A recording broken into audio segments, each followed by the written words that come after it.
Olá, sou Paulo Quinaus, diretor do Museu do Instituto Histórico e Geográfico Brasileiro e professor da Universidade Federal Fluminense.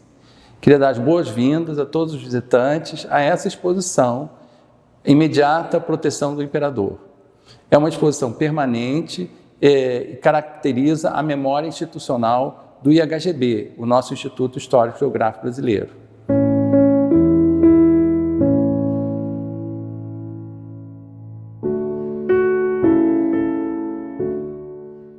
O IHGB foi fundado em 1838.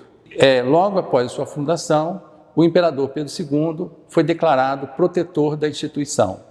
E a história do IHGB foi marcada por essa relação especial de proteção com o imperador. O Instituto foi criado na época da regência, antes da maioridade de Dom Pedro II, num momento de crise política. Nessa sala, nós vemos basicamente uma amostra da coleção de retratos de Pedro II, da coleção do IHGB. É uma coleção que tem 17 telas, sendo quase todas do século XIX, mas elas entraram na coleção do Instituto já no século XX, no período republicano. No tempo do Império, o imperador era presente, mas o IHGB não tinha nenhum retrato do imperador.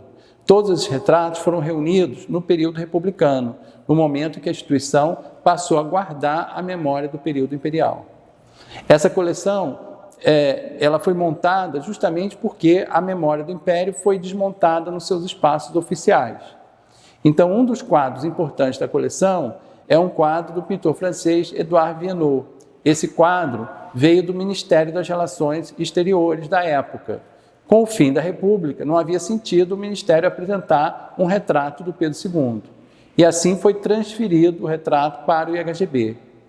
Assim como os outros quadros aqui reunidos, cada um deles tem uma história anterior à vinda para o IHGB, e quase todos eram usados em espaços institucionais. É possível ver o imperador criança e o imperador idoso. O imperador antes da Guerra do Paraguai, quando ele sempre se apresentava em trajes militares. E o imperador depois da Guerra do Paraguai, que acaba em 1870, em que o imperador passa a usar trajes civis e se apresentar como um monarca cidadão.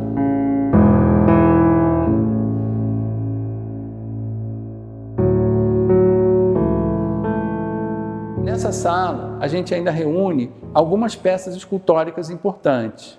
A mais antiga é um busto de Zeferino Ferrez, que, como a gente vê, é o imperador ainda bem jovem, menino, em traje militar.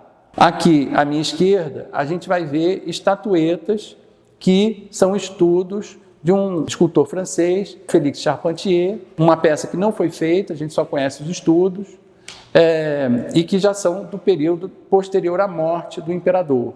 Além disso, nós temos na sala uma peça muito importante, que é a mão do imperador. É uma peça que foi feita a partir de um molde da mão do imperador na época da coroação. A mão original faz parte das insígnias imperiais, junto com a coroa, o cetro, o manto. E depois disso, como lembrança do momento da coroação, foram feitas algumas réplicas da mão. E uma delas faz parte da coleção do IHGB.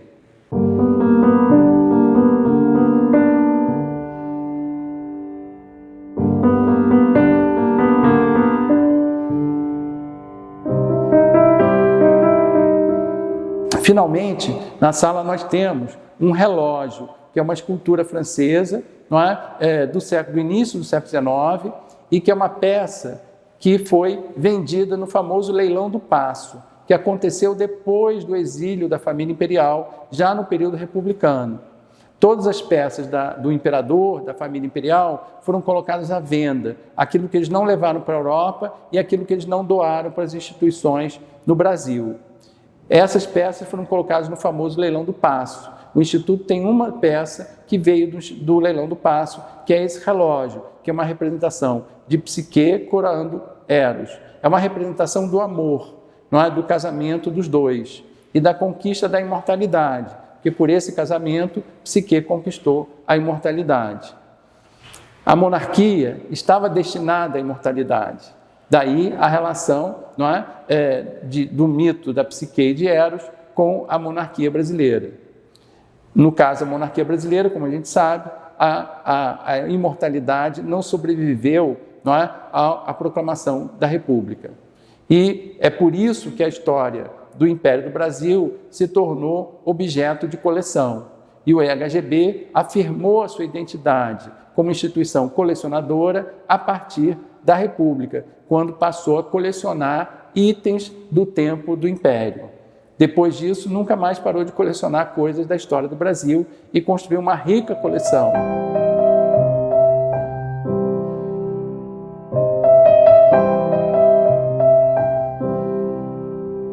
Aqui na exposição Imediata Proteção do Imperador, nós apresentamos também um par de quadros em que se representa o casal imperial, Dom Pedro II e a imperatriz Teresa Cristina. O que a gente observa é que eles estão numa situação bem jovens, são quadros da época do casamento. Nós não sabemos a autoria desses quadros. Sobretudo o Pedro II, a gente percebe que ele tinha 17 anos na época do casamento, ele ainda era imberbe, ele ainda não tinha barba, o que é incomum na representação do imperador. A beleza desses retratos permite também a gente identificar as joias que fazem as insígnias do imperador e a riqueza da roupa, do vestido da imperatriz. Nesse caso aqui, a gente tem um retrato que um anda junto com o outro. O retrato do imperador junto com o retrato da imperatriz, o casal, o que era comum na época. Para nós é importante aqui deixar também a lembrança de que a Teresa Cristina teve um papel importante na vida pessoal do imperador, evidentemente, mas sobretudo na sua atuação política como representante de Estado. E foi um apoio necessário na vida dele para as atividades científicas dele. Ela sempre foi uma parceira intelectual dele. Isso fez com que, na época do exílio, ele doasse a biblioteca da família imperial, a biblioteca do imperador, como era chamada também, ou biblioteca de estudos do imperador, não é? Que era reunida no Paço de São Cristóvão, na Quinta da Boa Vista. Ele doou essa coleção de livros para o Instituto Histórico e Geográfico Brasileiro. E ele pediu que essa coleção fosse nomeada Teresa Cristina. É a famosa coleção Teresa Cristina, que depois foi dividida com a Biblioteca Nacional.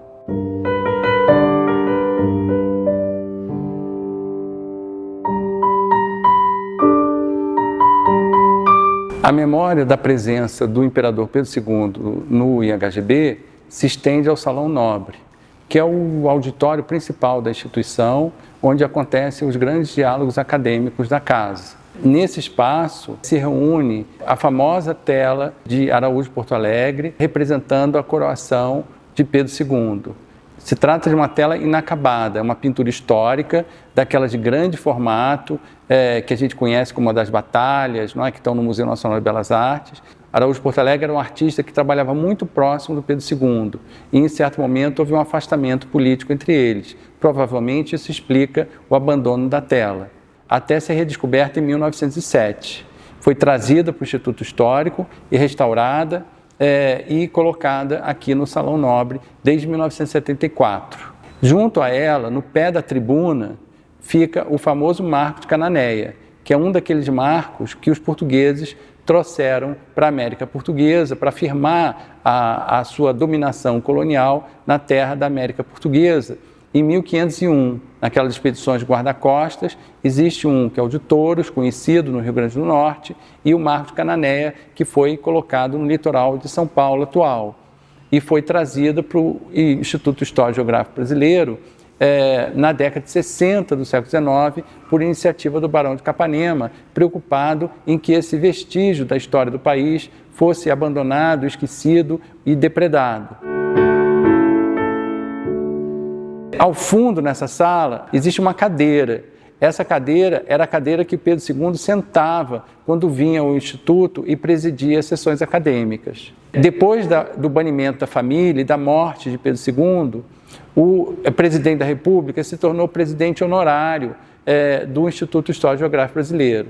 O primeiro presidente da República que veio ao IHGB foi Prudente de Moraes, em 1894. Ele se recusou a sentar na cadeira do imperador, que era a cadeira que presidia a sessão, era a cadeira mais importante da sala.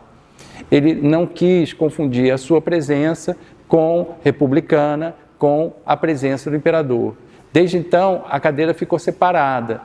e ela se tornou um objeto de memória da presença do imperador Pedro II. O Instituto se tornou uma casa importante na promoção do pensamento social brasileiro, como centro para pensar o Brasil.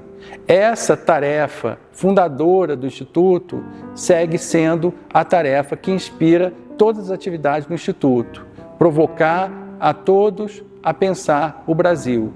Para pensar o Brasil é a tarefa principal do Instituto Histórico e Geográfico Brasileiro ainda hoje.